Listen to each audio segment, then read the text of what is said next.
Mass murders have been one of our biggest issues in this world. We have gone from Pearl Harbor to 9/11 to even shootings in concerts and in churches. We normally see these issues from the weapons instead of the people. Many mass murders are done with guns, and people will see them as the issue instead of the person using the gun. According to Mary Ann Lambert Incorporated Publishers, you have to consider the connection between mental illness, the gun controls, and the mass murder.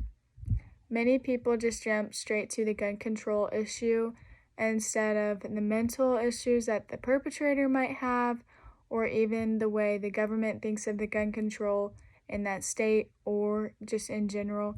They jump to what they can think about gun control.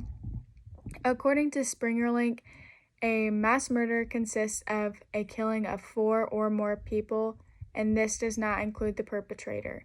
So 4 people will have to be killed for it to be considered a mass murder, and normally the perpetrator will also eventually kill themselves during that mass murder.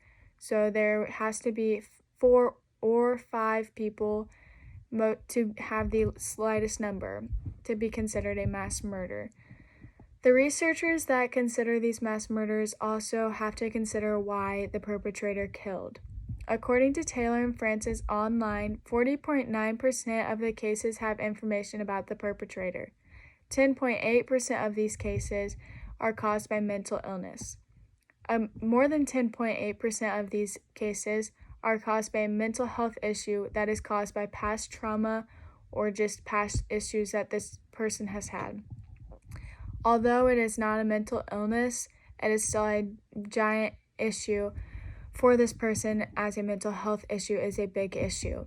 Many people do not see this when they just think of the gun control. According to the Council on Foreign Relations, 88.8 people out of 100 people in the United States own a gun. That means 88.8% of people in the United States most likely have owned or do own at the moment some type of gun. Out of 100 people, or just the people in the United States, I am positive that about all of us have had some sort of trauma in our lives that do not make us in the right mental health, have the right mental health all the time. If these mental health issues are not looked at, then this will not help the gun violence increase. If a mental health issue is not looked at during a background check for a gun, then the mental health could also increase the positive gun rate issue. Many people cause violence when they have that mental health issue when they have guns. If the background checks are not used correctly or just are not used at all, then mental health cannot be seen and they cannot be helped, and they will eventually end up with a gun that could not help them. If the United States got better background checks, we also would not be arguing about the Second Amendment of the Constitution. Many people see the Second Amendment as an issue now instead of making it the Constitution. According to the Constitution, the Second Amendment is a well-regulated militia being necessary to the security of a free state. The right of the people to keep and bear arms shall not be infringed.